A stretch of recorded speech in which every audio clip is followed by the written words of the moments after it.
Olá a todos, sejam bem-vindos ao nosso vídeo de número 3 do estudo aprofundado do segundo passo do nosso canal 12 Passos.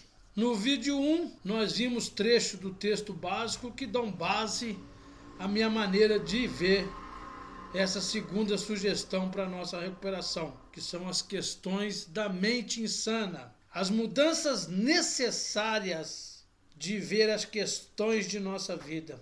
Também vimos aonde se encontram as questões do segundo passo ali, dentro do nosso texto básico e no livro Os 12 Passos e as 12 Tradições. Analisamos as características dos alcoólicos que devem ser abandonadas, atiradas pela janela, mesmo que devagarzinho. Vimos que nascemos vazios e à medida que a vida vai acontecendo, a gente vai se enchendo. E nos dividimos em grupos, nos dividimos em tribos filosóficas. Vimos o processo maravilhoso de mudança ocorrida ao nosso cofundador Bill W. Já no vídeo de número 2, nós mergulhamos dentro do capítulo 4, fizemos um resumão dele e depois abordamos as questões do agnóstico e a mudança em geral, que muitos membros passaram por elas. E começamos então a enumerar, através desse capítulo 4,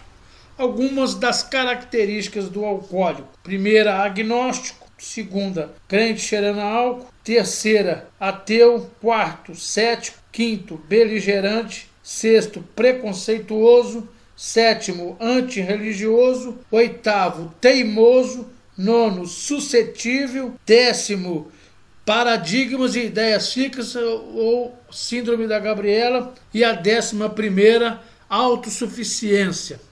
Agora vamos abordar nesse vídeo 3 apenas o livro Os 12 Passos e as 12 Tradições, escrito em 53 e tendo a sua revisão feita pelo jornalista do Saturday Evening Post, Jack Alexander. Continuando essa divisão em classes, em classificações do doente, nós veremos dentro do passo 2, no livro 12 Passos e 12 Tradições, vários existirão. Existirão os que se deixaram levar pela indiferença, existirão aqueles que se rebelaram de uma vez, existirão aqueles que já tiveram fé e perderam, existirão aqueles inteligentes demais para o seu próprio bem, e assim sucessivamente. Lembrando que a obsessão, como a gente vê em Alcoólicos Anônimos, só pode ser resolvida por um poder superior, como bem explícito na página 21 do segundo passo. Havendo-nos reduzido a um estado de desespero absoluto, agora nos informa que somente um poder superior poderá resolver nossa obsessão. E nessa página 21, ela já nos divide em 3 grupos. Os que se recusam a acreditar em Deus, os ateus que não conseguem acreditar e os que acreditam em Deus, mas não confiam no seu poder sobre suas vidas. O beligerante, já falado no vídeo 2, ele se encontra num estado de selvageria e pensa que o homem é o próprio Deus. A esse tipo, o padrinho, com muita psicologia, vai enfatizar que ele, além de beligerante, ele é mente fechada. Ele precisa abrir a mente. Para não ir de cara nessa colocação, o padrinho dá uma maciada. Preste atenção nas 3 coisas. Primeiro, não existe que você acredite em coisa alguma. Em segundo lugar, para alcançar a sobriedade, não é preciso aceitar todo o segundo passo de uma vez. Eu mesmo aceitei aos pedaços. E em terceiro lugar, a única, matando as 2 primeiras, a única coisa que você precisa é ter a mente aberta. Desista dos debates, para de se incomodar com questões profundas, como por exemplo se foi a galinha ou o ovo que surgiu primeiro. Volto a repetir, a única que ele repete das 3, porque é isso que ele quer falar. Volto a repetir, a única coisa que você precisa é ter a mente aberta. Para esse tipo de indivíduo beligerante que se recusa a acreditar, o padrinho ainda dá uma sugestão para esse público específico, que ele pode começar pelo método da substituição, para atravessar as barreiras iniciais. Mas esse método provavelmente não será suficiente para as barreiras futuras, mas para dar início à edificação espiritual é fantástico essa sugestão para que esse beligerante dá início ao seu processo. Diz lá na página 23 Muitas pessoas como você começaram a resolver o problema pelo método da substituição. Poderá considerar o AA em si como sua força superior. Nele, no AA, se encontra um grande número de pessoas que resolveram seus problemas com o álcool. Nesse sentido, elas representam um poder superior a você, que nem sequer chegou perto de uma solução. A diferença de quem está chegando nessa condição de quem já está no AA há algum tempo e superou essa condição. Continua o padrinho. Seguramente você poderá depositar sua fé neles. Esse mínimo de fé bastará. Você vai encontrar muitos membros que dessa maneira atravessaram a barreira inicial. E eles vão dizer que uma vez do outro lado dessa barreira inicial, a fé deles ampliou e aprofundou. Libertados da obsessão do álcool em suas vidas inexplicavelmente transformadas, chegaram a acreditar num poder superior. E a maioria começou a falar em Deus. A fé evoluiu, a fé expandiu como ela tem que ser. Ela precisa ser como um grão de mostarda, como uma planta que precisa ser regada, cultivada. Pode começar com uma semente vista só no microscópio, mas ela precisa de crescer, ela precisa de ampliar. E é sempre bom a gente entender o contexto para quem está sendo falado. Até aí a literatura falou para um público específico, o beligerante, aquele que se recusa a acreditar. Se eu não me encontro nessa classificação, não foi para mim que foi dito isso. Eu vou tentar entender qual é a minha área dentro dessas características filosóficas para mim vencer. No Brasil a gente tem um problema com o provisório, né? O jeitinho brasileiro faz com que o provisório fica permanentemente. Essa questão de aceitar o AA ou o grupo como seu poder superior é uma questão provisória. Ora, vejamos a página 95, que diz assim: a título provisório, aqueles de nós que eram ateus ou agnósticos descobriram que o nosso grupo AA no todo poderia atuar como poder superior, a título provisório. Lembrando sempre que a edição que a gente usa nesse estudo é a edição verde do livro Os 12 Passos e as 12 Tradições. Depois de falar desse público específico, o beligerante que está no estado de selvagem, que Deus está dando motivo para ele acreditar e mesmo assim ele se recusa a acreditar em Deus, por isso que ele sofre. Ele não é aquele que não acredita, ele é aquele que se recusa a acreditar. Mas depois a gente vai ver na página 23, no último parágrafo, consideramos agora a situação dos que já tiveram fé e a perderam. Existirão aqueles que se deixaram levar pela indiferença, aqueles que estão cheios de autossuficiência e que se afastaram de uma vez, aqueles que desenvolveram preconceito contra a religião e aqueles que se encontram em plena rebelião porque Deus não satisfez as suas exigências. Poderá o AA dizer a todos esses que poderão encontrar uma fé que funciona? Então, além de a gente ver que existe os mentes fechadas, agora a gente vê que existe os rebeldes, que se rebelaram contra Deus, porque Deus não fez o que eles queriam. A gente vai ver nos grupos separados dentro do segundo passo.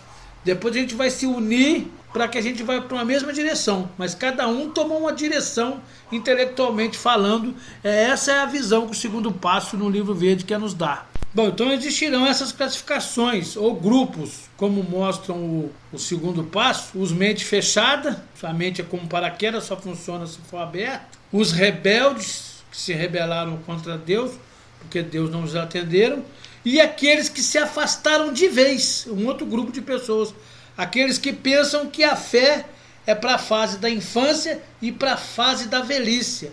E no intervalo entre um e o outro, não precisariam da fé. Como diz a página 34, estávamos estimulados e isso nos fazia felizes. Por que nos preocupar com abstrações teológicas e deveres religiosos ou com o estado de nossa alma na terra ou no além? Bastava o aqui e agora. A vontade de ganhar nos levaria para frente. Então o álcool começou a nos dominar. Finalmente, quando todos os nossos talões de ponto marcavam 0 e verificamos que mais um gol nos colocaria fora do jogo para sempre, foi necessário que saíssemos à procura de nossa fé perdida. Foi em AA que descobrimos de novo, e você poderá descobri-la também. Que esse é uma das características de membro de AA, pois a página 23 dá essa característica. Preciso assegurar-lhe, diz o padrinho, desde já, que os membros de AA, geral, seguem inúmeros caminhos à procura da fé. Se não interessar aquele que eu lhe sugiro, certamente descobrirá outro. se ficar atento. Um outro grupo que aborda o passo 2 são os inteligentes demais para o seu próprio bem. Então esse grupo, os inteligentes demais para o seu próprio bem, está lá na página 25, que fala que agora chegamos a outro tipo de problema. O homem ou a mulher intelectualmente autossuficiente. A esses muitos membros de AA podem dizer: sim, éramos como vocês, inteligentes demais para o nosso próprio bem. Adorávamos ouvir as pessoas nos chamarem de precoces. Usávamos nossa educação para nos inflar em balões orgulhosos, embora cuidássemos de esconder isso dos outros. Secretamente achávamos que podíamos flutuar acima dos outros utilizando o poder de nosso cérebro. O progresso científico nos dizia que nada estava além do alcance humano. A sabedoria era onipotente, o intelecto era capaz de conquistar a natureza. Por sermos mais vivos do que a maioria, assim nos considerávamos, os espólios da vitória seriam nossos automaticamente. O Deus do intelecto substituía o Deus de nossos pais. Porém, mais uma vez, a bebida alcoólica tinha outras ideias. Nós que tão brilhantemente havíamos vencido sem esforço, nos convertemos nos maiores derrotados de todos os tempos. Vimos que seria necessário reconsiderar, senão morreríamos. Encontramos muito em Alcoólicos Anônimos que antes pensavam como nós. Ajudaram-nos a voltar ao nosso verdadeiro tamanho. Com o exemplo deles, nos mostraram que a humildade e o intelecto poderiam ser compatíveis, enquanto a humildade estivesse em primeiro plano. Quando começamos a entender isso, recebemos a dádiva da fé. Uma fé que funciona. Fé que está à sua disposição também. Então esse é o grupo do soberbo, daqueles que acham que a inteligência pode tudo. O problema do esperto é achar que todo mundo é bobo. O álcool não dá rasteira, mas derruba gente grande de famosos, gente grande no tamanho, gente grande financeiramente, gente grande filosoficamente ou autossuficiente ou intelectuais demais, cheios de sabedoria mundana. Esses também tiveram que reconsiderar sua maneira de ver a vida e colocar a humildade em primeiro plano para que se tornassem capazes de receber essa dádiva, esse presente da fé que funciona. Então, depois de analisarmos os grupos dos beligerantes, dos ateus, dos agnósticos, dos que perderam a fé, dos que se rebelaram, dos que se tornaram indiferentes, dos que se afastaram, dos que são autossuficientes, dos que estão cheios de preconceito e dos inteligentes demais, agora no rodapé da página 25, a gente vai ver aqueles que conhecem a Bíblia de capa a capa, mas não conseguem ficar sem beber. Diz lá: estávamos desenganados com a religião e todas as suas obras. A Bíblia, dizíamos, estava cheia de bobagem. Podíamos citar capítulos e versículos, sem contudo conseguir distinguir os beatos dos benditos. Em certas partes sua moralidade era incrivelmente boa, e em outras má até o impossível. Porém, o que realmente nos decepcionou foi a moralidade dos religiosos. Olhávamos com maligna satisfação para a hipocrisia, por preconceito e por orgulho opressor com que se vestiam tantos crentes. Como gostávamos de apregoar o fato prejudicial de que milhares de bons homens da religião ainda matavam uns aos outros em nome de Deus. Tudo isso significava, continua a página 26, que a gente estava trocando pensamento positivo por pensamento negativo. E isso nos tornou fariseus e hipócritas. O farisaísmo que condenávamos com desdém nessas pessoas foi o nosso grande pecado obstruidor. Criticávamos um cisco no olho delas enquanto havia uma trave em nosso olho. E a hipocrisia, porque enquanto a gente criticava essas pessoas, a gente se escapava da necessidade de olhar para dentro de nós mesmos. Ou quando criticávamos essas pessoas, a gente mostrava uma superioridade nossa para ofuscar uma inferioridade interior no nosso ser, que não nos deixava sair daquela letargia.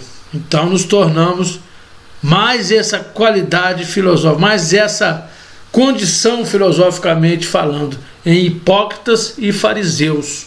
A lista é grande de orgulhos intelectuais que nos impede de sermos agraciados e recebermos da parte de Deus a ajuda necessária para resolver nosso problema, que vai muito além de usar o álcool, né? Vai muito além. Continuando pela página 27, ele vai mostrar para a gente que a razão pela qual muitos se rebelaram e se afastaram de vez foi porque não aprenderam a rezar de maneira correta. Muitos de nós pensávamos que nós éramos Deus e Deus era o nosso servo. Havíamos invertido, achando que Deus estava no céu para fazer nossa vontade aqui na terra, quando na verdade somos nós que estamos aqui na terra para fazer a vontade de Deus que está no céu. Vivíamos dando ordens a Deus, determinando, exigindo, um pouco tolo e soberbo de nossa parte, além de ser incoerente, não é mesmo?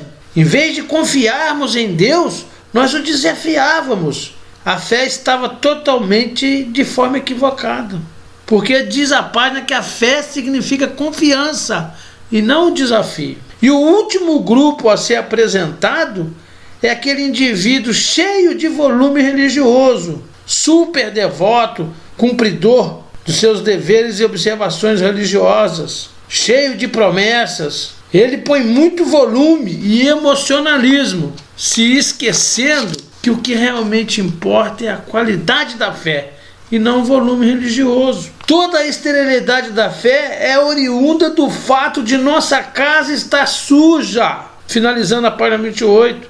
Não havíamos varrido a casa para Deus entrar e inutilmente invocávamos esse Deus. Nem sequer olhávamos para dentro da casa, que somos nós. Não tínhamos amor nem a Deus nem ao semelhante, página 28. Estávamos nos enganando e fora do alcance da graça divina. Então esse passo 2, ele é a convergência desse estado, desse caminho, para um verdadeiro caminho que vai se descortinar no passo 3. Vamos sair desse caminho e pegar o caminho de Alcoólicos Anônimos, o caminho que realmente funciona, onde a vida não é um beco sem saída nem algo a ser suportado ou dominado, um caminho que nos eleva, crescimento. O passo 2 é o ponto de reagrupamento. Nós vamos nos encontrar nesse passo. Chegamos nele ateus, agnósticos, cético, beligerante, preconceituoso, suscetível e N outras situações. Mas agora a gente vai deixar isso tudo de lado para seguirmos juntos. É como se fôssemos viajar partindo de um centro de uma cidade. Vem gente do sul, do oeste, do leste, do noroeste e todo mundo se encontra no mesmo local e dali vamos todo mundo caminhar junto. Por isso que diz que temos um caminho cujo qual todos nós concordamos unanimemente e dentro dele nos solidarizamos em completa harmonia. Então a gente vai abandonar esses orgulhos intelectuais e vamos seguir numa mesma direção, a direção da fé que enfrenta qualquer emergência, a fé que realmente funciona e buscarmos um verdadeiro relacionamento com Deus, que é tão necessário para que lá na frente Deus então nos leve de volta à sanidade. Termina a página 28. Um abraço a todos e até o terceiro passo. É muito importante que os companheiros, as companheiras, os que gostam do programa de 12 Passos, se inscrevam no nosso canal para que o YouTube os informe sempre que um novo vídeo for lançado. E também é importante que deem um like, apertem o joinha, para que o YouTube entenda que o conteúdo é de qualidade e possa sugerir esse conteúdo a outras pessoas e assim a gente alcançar também outras vidas que precisam ser salvas. Nosso Pai Celestial jamais nos abandonará, como diz o Dr. Bob. Muito obrigado.